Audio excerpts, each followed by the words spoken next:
నమస్కారం అప్టెక్ జాబ్స్కి స్వాగతం. నేను మీ వివేక్. ఇవాళ మనం చర్చించుకోబోయే కరెంట్ అఫైర్ అంశం బూస్టింగ్ ఉనానీ మెడిసిన్.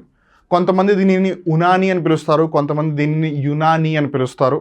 అలానే కొంతమంది ఇది గ్రీకుల దగ్గర నుంచి వచ్చిందని భావిస్తారు, కొంతమంది ఇది పర్షియన్ అరబిక్ కల్చర్ ఏదైతే ఉందో అక్కడి నుంచి వచ్చిన ఒక ట్రెడిషనల్ మెడిసిన్ అని భావిస్తారు. సో ఎవరు ఎక్కడి నుంచి వచ్చిందని భావిస్తే ఆ విధంగానే ఆ ఫాదర్ని కూడా కన్సిడర్ చేస్తున్నారనమాట. ఎవరైతే అది పర్షియా లేదా అరబిక్ కల్చర్ నుంచి వచ్చింది అనుకుంటున్నారో వాళ్ళందరూ కూడా ఫాదర్ ఆఫ్ ఉనానీ మెడిసిన్గా హకిన్ ఇబిన్ సినా అవిసెనా అతన్ని భావిస్తున్నారు.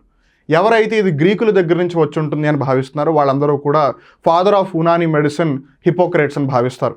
ఏది ఏమైనా సరే ఇది భారతదేశంలో కూడా ప్రాచుర్యం పొందిన ఒక వైద్య పద్ధతి అని చెప్పొచ్చు. కోర్స్ మెజారిటీ పరంగా చూస్తే ఎక్కువగా అలోపతియే ఉంది, తర్వాత హోమియోపతి ఉంది. అండ్ ఎస్పెషలీ రీసెంట్ పాస్ట్లో గడిచిన దశాబ్ద కాలంలో ఆయుర్వేదం అలానే ఉనానీకి పాపులారిటీ బాగా పెరిగింది. ఆయుర్వేదం ఉనానీ ఆర్ ఆల్మోస్ట్ ద సేమ్. కాకపోతే ఒకవేళ మేజర్ డిఫరెన్స్ చెప్పాలంటే ఆయుర్వేదానికి ఉనానీకి మధ్యలో చాలామంది చెప్పేది ఏంటి అని అంటే ఆయుర్వేదం is like a traditional Hindu medicine అని, whereas Unani is a traditional medicine which came from Persian Arabic world లేదా గ్రీక్ వరల్డ్ అని చెప్తారనమాట. So that's major difference. Apart from that ఇక్కడ కూడా 5 ఎలిమెంట్స్ ఉంటాయి, ఇక్కడ కూడా 5 ఎలిమెంట్స్ ఉంటాయి. ఇవి పంచభూతాలు అంటారు కదా, గాలి, నీరు, భూమి, ఇవన్నీ. అలా వాళ్ళు కూడా ఎలిమెంట్స్ని కన్సిడర్ చేస్తారు. అలానే ఆయుర్వేదంలో మరి ముఖ్యంగా ఏంటంటే పిత్త, వాతం, కఫ అని ఉంటాయి. అవి అంతగా ఈ మన ఉనానీలో కనిపించవు. But again they are almost on the similar lines. ఏది ఏమైనా సరే ఈ యునానీ మెడిసిన్ యొక్క వాడుకని అంటే యూసేజ్ని అలానే యునానీ మెడిసిన్ యొక్క రీచ్ని ఇంకా ఎక్కువగా డెవలప్ చేయాలని చెప్పి ఒక మినిస్ట్రీ బాగా కష్టపడుతుంది. అఫ్కోర్స్ మీరు అనొచ్చు అది ఆయుష్ మినిస్ట్రీ కదా అని. ఆయుష్ మినిస్ట్రీలో భాగంగానే ఇవన్నీ నడుస్తున్నాయి. కానీ it's not Ayush ministry in this particular case, rather it's some other ministry which is trying to do something more and different. And that's why we are talking about this today. The Union Ministry of Minority Affairs has allocated 45.34 crores to bolster the research and development of Unani medicine, a traditional healing system. ఇక్కడ మనం జాగ్రత్తగా గమనించాల్సింది ఏంటంటే ఉనానీ medicine కున్న లేదు అది ఎలా పనిచేస్తుందంటే మన బాడీకి సెల్ఫ్ హీలింగ్ కెపాసిటీ ఉంటుంది. ఆ సెల్ఫ్ హీలింగ్ కెపాసిటీని బూస్ట్ చేసే మెడిసినే ఈ యునానీ మెడిసిన్ అనమాట. సో దానికి గాను మైనారిటీ అఫైర్స్ అంటే సంక్షేమ శాఖ వ్యవహారాలు ఎవరైతే చూసుకుంటారో ఆ మినిస్ట్రీ దీనికి సంబంధించి 45.34 crores అలాట్ చేసింది. ఎందుకనంటే the central council of research in Unani medicine which is based in New Delhi and the national institute of Unani medicine which is based in Bengaluru have received 35.52 crores and 9.81 crores respectively. అంటే ఈ CCRUMకేమో 35.52 crores, NIUMకేమో 9.81 crores వచ్చాయి. ఎందుకు వచ్చాయి? To enhance Unani facilities in Hyderabad, Chennai, Lucknow, Silchar and Bengaluru. So ఇక్కడ జాగ్రత్తగా గమనిస్తే Lucknow is the capital of Uttar Pradesh, Silchar is in Assam. ఈ మిగిలిన 3 సిటీలు చూడండి సదర్న్ పార్ట్ ఆఫ్ ఇండియాలో బిగ్గర్ సిటీస్, పాపులేషన్ పరంగా కూడా చాలా ఎక్కువ. సో మెల్లిమెల్లిగా ఫోకస్ని పెంచుతున్నారు. ఎక్కడైతే ఎక్కువ మంది ఉంటున్నారో మేజర్ అటువైపు ఫోకస్ జరుగుతుంది మనకి క్లియర్గా ఇక్కడ తెలుస్తుంది. వెల్ ఇండియా మొత్తం కూడా స్ప్రెడ్ అవుతుంది. But as of now we can look at the focus where they are trying to do more and more. అలానే ఈ central council of research in Unani medicine ఏదైతే ఉందో ఇది ఇండియాకి సంబంధించి ఒక ఎపెక్స్ బాడీ అనమాట. మన ఇందాకే అనుకున్నట్టుగా ఆయుష్ మంత్రిత్వ శాఖ ఏదైతే ఉందో దాని కింద పనిచేస్తూ ఉంటుంది.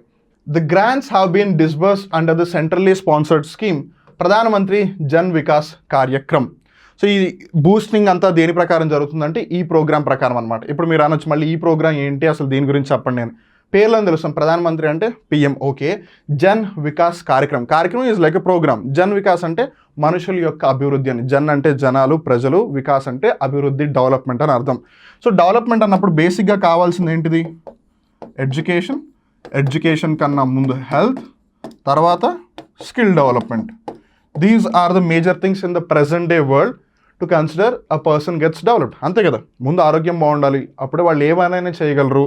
అలానే వాళ్ళు కొంచెం ఏదో ఒకటి నేర్చుకుని ఉండాలి, అలానే వాళ్ళకు స్కిల్ నేర్చుకుని ఉండాలి. అలానే దీనికి సంబంధించి ఐటీఐ ఇన్స్టిట్యూట్స్ని డెవలప్ చేయడం కానీ, పాలిటెక్నిక్ కాలేజెస్ని ఎస్టాబ్లిష్ చేయడం కానీ, స్కూల్స్ని పెంపొందించడం కానీ, స్కూల్స్ ఎక్కువగా కట్టించడం కానీ, లేదు ఉన్న స్కూల్స్ని అప్డేట్ చేయడం కానీ, కాలేజెస్ని కన్స్ట్రక్ట్ చేయడం కానీ, లేదు వాటిని డెవలప్ చేయడం, ఇదంతా కూడా ఇందులో ఒక భాగం అనమాట. అయితే మైనారిటీ అఫైర్స్ మంత్రిత్వ శాఖ ఎందుకు వచ్చింది ఇక్కడ కన్నా డౌట్ మీకు ఇంకా ఉండుండొచ్చు. మైనారిటీ అఫైర్స్ మినిస్ట్రీ ఇందులో రోల్ ప్లే చేయడానికి గల కారణం ఈ యునానీ మెడిసిన్ అనేది కొంచెం అంత కాదన్నా సరే హెర్బ్స్, ప్లాంట్స్ వాటికి సంబంధించింది. సో ఎవరైతే ట్రైబల్ పీపుల్ ఉన్నారో అలానే ఎవరైతే మైనారిటీస్ ఉన్నారో వాళ్ళకి సంబంధించి మనం ఒక ఎకనామిక్ సోర్స్ ఒక ఆర్థిక ఆధారం వాళ్ళకి ఎందుకు క్రియేట్ చేయకూడదు అన్న ఉద్దేశంతోనే వాళ్ళు ఇందులో భాగస్వామ్యం చేస్తున్నారనమాట. అలానే aiming to promote the advancement of Unani medicine and it's accessibility to the public. So that ఒకవైపు ఎకనామిక్ సోర్స్ ఉంటుంది అండ్ మీన్ వైల్ ఎక్కువ మంది పాపులేషన్ మనం ఇన్వాల్వ్ చేసినప్పుడు ఆబ్వియస్గా రీచ్ కూడా పెరుగుతుంది అనే ఉద్దేశంతో మైనారిటీ అఫైర్స్ ఈ విధంగా పనిచేస్తుంది అనమాట. Unani medicine based on the principle of boosting the body's inherent self healing power. మనం ఇందాక అనుకున్నాం కదా, this is compared as a comparison, లేదు కాంటెంపరీ టు ఆయుర్వేదిక్ అని కూడా భావిస్తుంటారు. అంటే ఆయుర్వేదం లాగానే యునాని కూడా ఉంటుంది, but they are not exactly the same, they are almost on the similar lines. So ఇక్కడ మనం ఇందాక అనుకున్నట్టుగానే యునాని మన బాడీ యొక్క అంతర్గత ఏదైతే తనని తాను నయం చేసుకునే ఒక విధానం ఉందో, సెల్ఫ్ హీలింగ్ కెపాసిటీ ఉందో, దానిని పెంపొందించడం యునాని అనమాట. జాగ్రత్త గుర్తుపెట్టుకొని మనం ఆల్రెడీ అనుకున్నాము, కొంతమంది దీనిని యునాని అంటారు, కొంతమంది దీనిని యునాని అంటారు. ఎస్పెషల్లీ పర్షియన్ వరల్డ్, అరబిక్ వరల్డ్లో దీన్ని యునాని అనే పిలుస్తారు. బట్ మనం ఎక్కువగా వాడుక భాషలో మరీ ముఖ్యంగా ఇంగ్లీష్లో రాసేప్పుడు యునాని అని రాస్తున్నారు, కానీ పలికేటప్పుడు ఎక్కువ మంది యునాని అంటున్నారు. అస్సలు కన్ఫ్యూజ్ అవ్వద్దు. సో చూసారు కదా, మళ్ళీ ఇంకో రోజు ఇంకో కొత్త కరెంట్ అఫైర్ ఎపిసోడ్లో కలుద్దాం. అప్పటివరకు చూస్తున్నానండి అప్టేక్ జాబ్స్. ధన్యవాదాలు.